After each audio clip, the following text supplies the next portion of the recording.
A Hallowe'en Tale. I'm sorry to disappoint, but this tale does not begin with a dark and stormy night. Oh no, it's much worse than that. You see, it had been one of those lovely autumn afternoons, with a low bright sun and a blue sky. The sort of day that is both promising and menacing, as underfoot all was damp and everywhere there was the smell of rot and of things past. Half of the trees were already skeletal, and the other half fiery reds and oranges. There was a strange, faint breeze which assisted the remaining leaves to fall to the ground, where they covered toadstools and fungi. Even to those who were knowledgeable about which to eat and which would be their last meal, these appeared nightmarish things. They can indeed be marvelled at in terms of their shapes and colours. However, these strange-shaped growths seen above ground are only a fraction of what lies beneath the earth, where their creeping tendrils reach out to one another. Perhaps these tendrils, as the trees with their roots, are part of a subterranean conversation. Who can say?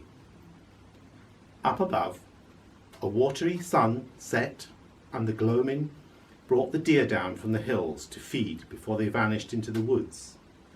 Curtains and shutters were pulled tight, and the night took hold. Dark and stormy nights are not the stuff of hauntings.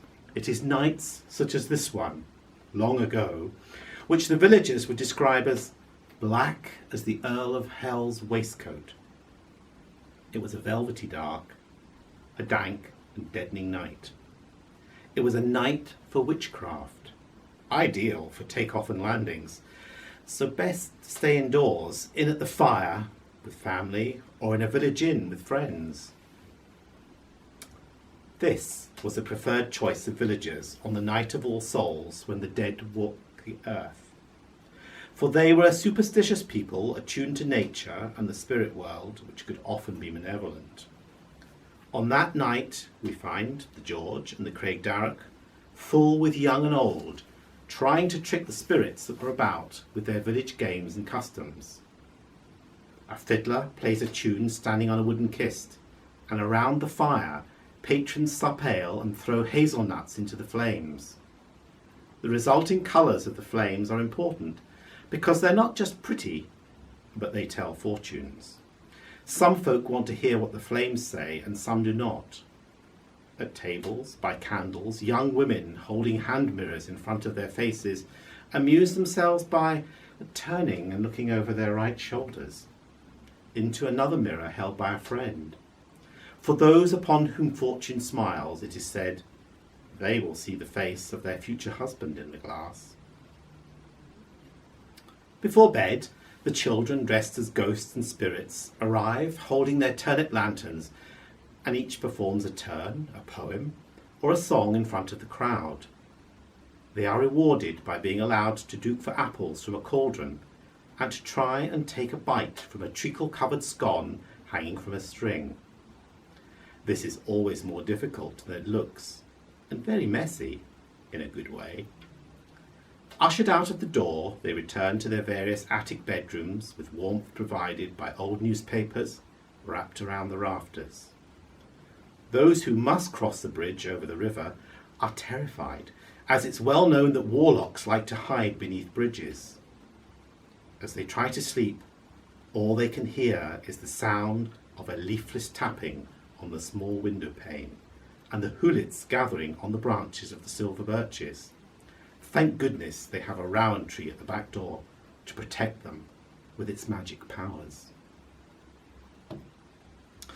The village was famed for its hospitality, and in the corner a stranger sat enjoying his clay pipe and his tankard of ale. He wished he could stay the night, but alas, he could not.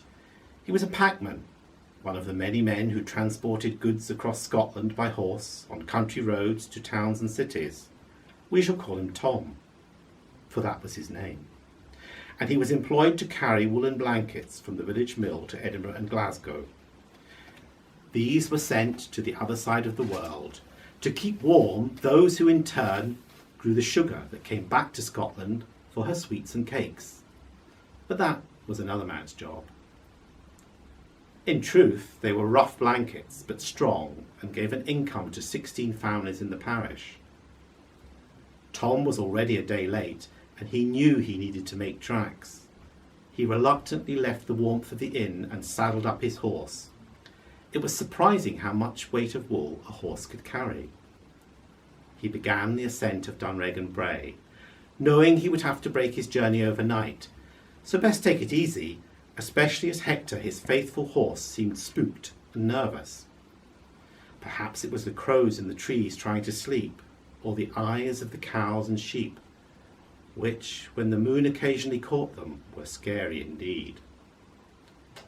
Tom and Hector reached the summit and stopped, for here was a place to drink fresh water from a trough. Suddenly the moon did come out, and from across the stone dyke leapt a black horse with a rider brandishing a sword. Tom grabbed Hector's reins, and he managed to calm him, but he himself was not calm, as he could see the rider had no head. He fainted clean away. Some time later, Tom came round and found 2 old women leaning over him.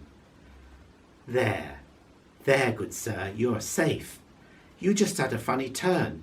You seem to have knocked your head on the trough. You're lucky to be alive. But what about my horse? Do not worry, sir.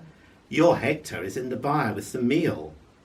Ah, thank you, good wives. I should come and get him. Indeed, sir, but you've had a fright. Will you take refreshment and sup with us before you go any further?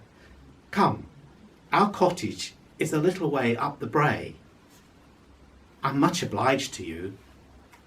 The 2 old women had much more strength than their years suggested, and helped poor Tom along the road, each taking him under a shoulder and making sure he avoided the ditches and the ruts. Finally, they reached a fork in the road and took the lesser. I haven't noticed this fork in the road before, and I've been on the brae many times. Where does it go? Oh, there and back again, said the woman with the striped shirt and black woolen cloak. Yes, said the other, there and back. They reached a wooden gate, behind which sat a cottage of the old-fashioned type, with roughly hewn oak beams at gable ends, and a roof of rushes gathered from down by the river. The younger of the women, wearing a linen bonnet tied under her chin, supporting a black hat, held her hand out and felt for the door with a simple sneg. Inside, a fire was blazing, and on it, hanging on a swee, was a cast-iron pot. The pot was full of wholesome broth, which was served to the packman. As he supped, a black cat jumped onto his knee.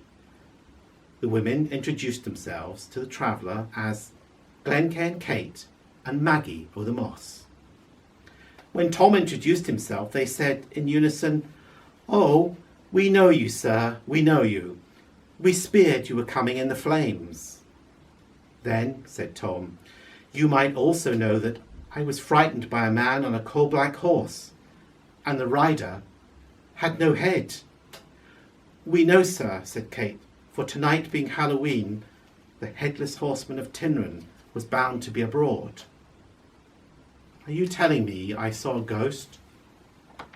"Yes, sir," said Maggie, "but do not distress yourself, for he is too occupied with his own miserable wanderings to worry about travellers." "You see," said Kate, "the young horseman was the son of the Laird of Dalgarnock, a family by the name of Macmilligan. He was in love with the beautiful daughter of the Laird of Tynron Castle. One night, at a ball, her brothers objected to his presence. Hot words and sharp swords were exchanged. He fled up the hill and in the dark was thrown from his horse, when he hit a tree. Some say he broke his neck, others that the collision was so forceful it took his head clean off. And without his head, he cannot pass into the afterlife, and is condemned to haunt Tynron Doon and the surroundings forever. More broth?" No, thank you. You've been very kind. I should be going. I think it would be sensible if I returned to Moniaive and rested at the inn." For your kindness, will you please accept a gift of 2 woolen blankets, for it's sure to be a cold winter. Kate and Maggie brought Hector from the byre, and Tom took 2 blankets from the horse's pack and gave them to the woman, who waved him off as he went back down the road to Moniaive. When Tom reached the inn, they were surprised on the one hand to see him back, but on the other, nothing surprised the people of this village.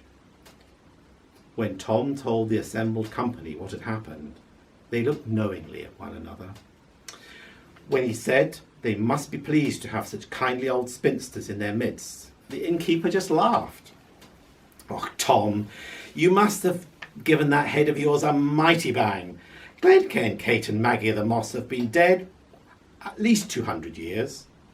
They were reputed to be witches, and the ones who found young Macmillan of Dalgarnock without his head."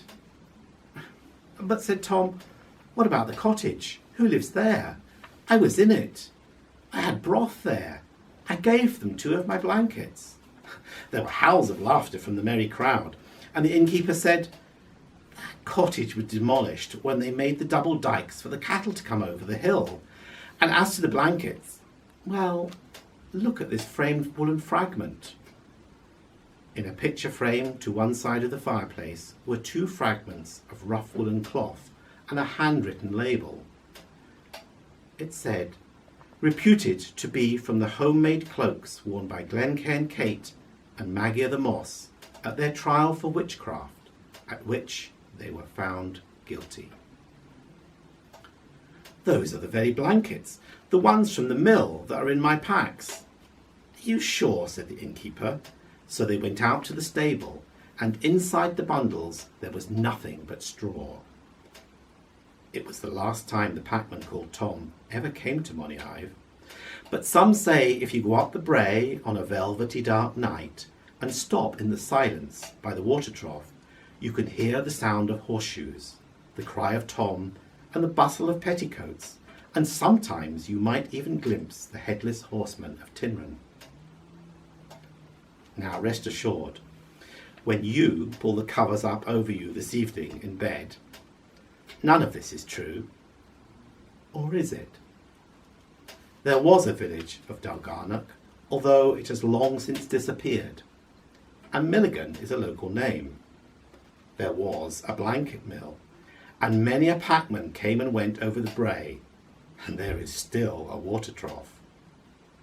In many parts of the world, there is a belief in headless horsemen. What do you think? Good night. Try to sleep well.